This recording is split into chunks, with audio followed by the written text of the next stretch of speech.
Hi friends, media ಜಗತ್ತಿಗೆ ಸ್ವಾಗತ. Friends, Hassan, Mandya ಮತ್ತು ಕೋಲಾರ ಲೋಕಸಭಾ ಕ್ಷೇತ್ರಗಳನ್ನ ಬಿಜೆಪಿ ಜೆಡಿಎಸ್ಗೆ ಬಿಟ್ಟುಕೊಟ್ಟಿದೆ ಅಂತ ಸುದ್ದಿ ಹರಿದಾಡಿದ ಬೆನ್ನಲ್ಲೇ ಇದೀಗ ಮಂಡ್ಯ ಕ್ಷೇತ್ರ ಜೆಡಿಎಸ್ ಬದಲು ಸುಮಲತಾ ಅಂಬರೀಶ್ಗೆ ಹಂಚಿಕೆಯಾಗುವ ಸುಳಿವು ಸಿಕ್ಕಿದೆ.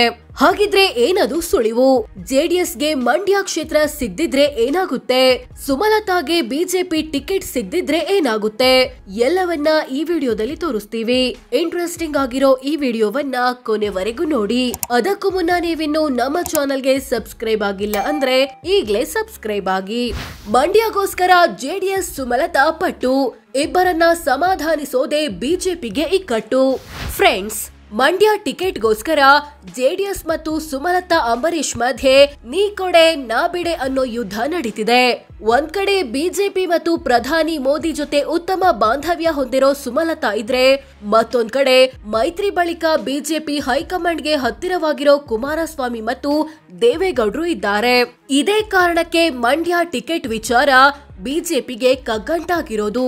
ಜೆಡಿಎಸ್ ಜೊತೆ ಬಿಜೆಪಿ ಏನಾದ್ರೂ ಮೈತ್ರಿ ಮಾಡಿಕೊಳ್ಳದೆ ಇದ್ದಿದ್ರೆ ಈ ಸಲ ಮಂಡ್ಯ ಬಿಜೆಪಿ ಟಿಕೆಟ್ ಸುಮಲತಾ ಪಾಲಾಗೋ ಸಾಧ್ಯತೆ ಹೆಚ್ಚಿತ್ತು. ಆದ್ರೀಗ ಮೈತ್ರಿ ಆಗೋಗಿದೆ. ಅಲ್ಲದೆ ಹೇಳಿ ಕೇಳಿ ಮಂಡ್ಯ ಜೆಡಿಎಸ್ ವೋಟ್ ಬೇಸ್ ಹೆಚ್ಚಿರೋ ಕ್ಷೇತ್ರ. ಹೀಗಾಗಿ ಜೆಡಿಎಸ್ ಕೂಡ ಅಷ್ಟು ಸುಲಭವಾಗಿ ಕ್ಷೇತ್ರ ಬಿಟ್ಟುಕೊಡಲು ತಯಾರಿಲ್ಲ. ಆದ್ರೆ ಒಂದಂತೂ ನಿಜ, ಟಿಕೆಟ್ ಹಂಚಿಕೆಯಾಗ್ಲೇಬೇಕು, ಎಲೆಕ್ಷನ್ ನಡೀಲೇಬೇಕು, ಯಾರಾದ್ರೂ ಒಬ್ರು ಗೆಲ್ಲಲೇಬೇಕು.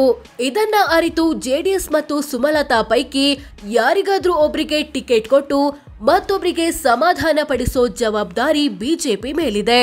ಮಂಡ್ಯ ಮೇಲಿನ ಆಸೆ ಬಿಟ್ರ ಕುಮಾರಸ್ವಾಮಿ, ಸುಮಲತಾಗೆ ಬಿಜೆಪಿ ಟಿಕೆಟ್ ಸಿಗದಿದ್ರೆ ಏನಾಗುತ್ತೆ? ಫ್ರೆಂಡ್ಸ್, ದೆಹಲಿಯಲ್ಲಿ ಅಮಿತ್ ಶಾ ಭೇಟಿ ಬಳಿಕ ಮಾಧ್ಯಮಗಳ ಜೊತೆ ಮಾತನಾಡಿದ ಕುಮಾರಸ್ವಾಮಿ, ಕ್ಷೇತ್ರ ಹಂಚಿಕೆ ಬಗ್ಗೆ ಮಾಧ್ಯಮಗಳಲ್ಲಿ ತೋರಿಸ್ತಿರೋದು ಯಾವುದೂ ವಾಸ್ತವ ಅಲ್ಲ, ನಿಮ್ಮ ಊಹಾಪೋಹಗಳೆಲ್ಲ ಫಲಪ್ರದವಾಗಲ್ಲ ಎಂದಿದ್ದಾರೆ. ಈ ಮೂಲಕ ಹಾಸನ, ಮಂಡ್ಯ, ಕೋಲಾರ ಕ್ಷೇತ್ರಗಳು ಜೆಡಿಎಸ್ಗೆ ಹಂಚಿಕೆಯಾಗಿವೆ ಅನ್ನೋದು ಸುಳ್ಳು ಸುದ್ದಿ ಎಂದಿದ್ದಾರೆ. ಮುಂದುವರೆದು ಮಾತನಾಡಿದ ಎಚ್ಡಿಕೆ, ಕ್ಷೇತ್ರ ಹಂಚಿಕೆ ಬಗ್ಗೆ ಬಿಜೆಪಿ ಜೆಡಿಎಸ್ ಮಧ್ಯೆ ಯಾವುದೇ ಗೊಂದಲಗಳಿಲ್ಲ ಅಂತಾನು ಸ್ಪಷ್ಟಪಡಿಸಿದ್ರು. ಇದೇ ವೇಳೆ ಮಂಡ್ಯ ಕ್ಷೇತ್ರದ ಬಗ್ಗೆ ಮಾಧ್ಯಮದವರು ಪ್ರಶ್ನೆ ಮಾಡಿದಾಗ, ದಯವಿಟ್ಟು ಯಾವುದೇ ಕ್ಷೇತ್ರಗಳ ಬಗ್ಗೆ ವೈಯಕ್ತಿಕವಾಗಿ ಚರ್ಚೆ ಮಾಡಬೇಡಿ, 28ಕ್ಕೆ 28 ಕ್ಷೇತ್ರಗಳನ್ನ ಗೆಲ್ಲೋದೇ ನಮ್ಮ ಗುರಿ ಎಂದಿದ್ದಾರೆ. ಇದರ ಬೆನ್ನಲ್ಲೇ ಸುಮಲತಾ ಅಂಬರೀಶ್ ಮಾತನಾಡಿ, ಮಂಡ್ಯ ಟಿಕೆಟ್ ಜೆಡಿಎಸ್ಗೆ ಹಂಚಿಕೆಯಾಗಿದೆ ಅನ್ನೋ ಅಂತೆಕಂತೆಗಳಿಗೆ ನಾನು ಉತ್ತರ ಕೊಡಲ್ಲ. ಅಧಿಕೃತವಾಗಿ ಘೋಷಣೆಯಾಗೋವರೆಗೂ ಯಾವುದು ನಿಜವಲ್ಲ ಎಂದಿದ್ದಾರೆ. ಜೊತೆಗೆ, ನಂಗೆ ಟಿಕೆಟ್ ಸಿಗ್ಬೇಕು ಅನ್ನೋ ಹೋರಾಟ ಇದಲ್ಲ. ನಂಗೆ ಟಿಕೆಟ್ ಬೇಕು ಅಂದ್ರೆ ನನ್ನ ಮುಂದೆ ಹಲವು ಆಯ್ಕೆಗಳಿವೆ. ಯಾವ್ದಾದ್ರೂ ಒಂದು ಕಡೆಯಿಂದ ಟಿಕೆಟ್ ತಗೋಬೇಕು ಅಂದ್ರೆ ಕಷ್ಟದ ವಿಚಾರವೇನಲ್ಲ. ಆದ್ರೆ ನನ್ನ ಹೋರಾಟ ಮಂಡ್ಯಗೋಸ್ಕರ ಅಂತ ಹೇಳಿದ್ದಾರೆ. ಈ ಮೂಲಕ ಬಿಜೆಪಿ ಟಿಕೆಟ್ ಸಿಕ್ಕಿಲ್ಲ ಅಂದ್ರೆ ಕಾಂಗ್ರೆಸ್ ಬಾಗಿಲು ಓಪನ್ ಇದೆ ಅಂತ ವಾರ್ನಿಂಗ್ ಕೊಟ್ಟಂತಿದೆ. ಸೊ ಕುಮಾರಸ್ವಾಮಿ ಮತ್ತು ಸುಮಲತಾ ಹೇಳಿಕೆಗಳಿಂದ ಹಲವು ವಿಚಾರ ಸ್ಪಷ್ಟವಾಗುತ್ತೆ. ಒಂದನೇದು, ಮಂಡ್ಯ ಸೀಟು ಜೆಡಿಎಸ್ಗೆ ಹಂಚಿಕೆಯಾಗಿದೆ ಅನ್ನೋದು ಊಹಾಪೋಹ ಅಥವಾ ಸುಳ್ಳು ಸುದ್ದಿ. ಎರಡನೇದು, ಸುಮಲತಾ ಅಂಬರೀಶ್ಗೆ ಬಿಜೆಪಿ ಟಿಕೆಟ್ ಸಿಕ್ಕಿಲ್ಲ ಅಂದ್ರೆ ಕಾಂಗ್ರೆಸ್ ಅಭ್ಯರ್ಥಿಯಾಗಿ ಅಥವಾ ಪಕ್ಷೇತರವಾಗಿ ಮಂಡ್ಯದಿಂದ ಕಣಕ್ಕಿಳಿಯೋದು ಪಕ್ಕಾ. ಮೂರನೇದು, ಕುಮಾರಸ್ವಾಮಿ ಪದೇ ಪದೇ 28ಕ್ಕೆ 28 ಕ್ಷೇತ್ರಗಳನ್ನ ಗೆಲ್ಲೋದೇ ನಮ್ಮ ಗುರಿ ಅಂತ ಹೇಳ್ತಿರೋದು ನೋಡಿದ್ರೆ ಜೆಡಿಎಸ್ಗೆ ಮಂಡ್ಯ ಸಿಗದಿದ್ರೂ ಪರವಾಗಿಲ್ಲ, ಗೆಲುವು ಮುಖ್ಯ ಅನ್ನೋ ತರ ಇದೆ.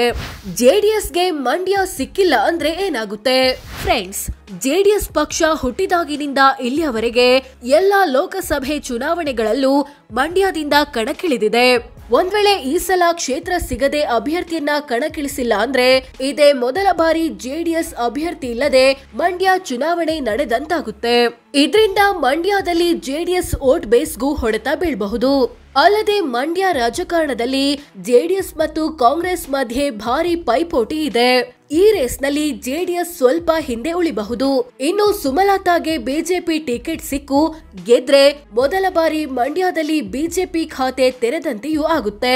ಭವಿಷ್ಯದಲ್ಲಿ ಜೆಡಿಎಸ್ಗೆ ಬಿಜೆಪಿಯೇ ತೀವ್ರ ಪೈಪೋಟಿ ಒಡ್ಡಬಹುದು. ಹೀಗಾಗಿ ಮಂಡ್ಯ ಕ್ಷೇತ್ರವೇನಾದ್ರೂ ಮಿಸ್ ಆದ್ರೆ ಬಿಜೆಪಿ ಜೊತೆಗಿನ ಮೈತ್ರಿಗೆ ಜೆಡಿಎಸ್ ಇತಿಶ್ರೀ ಹಾಡಿದ್ರೂ ಅಚ್ಚರಿ ಇಲ್ಲ.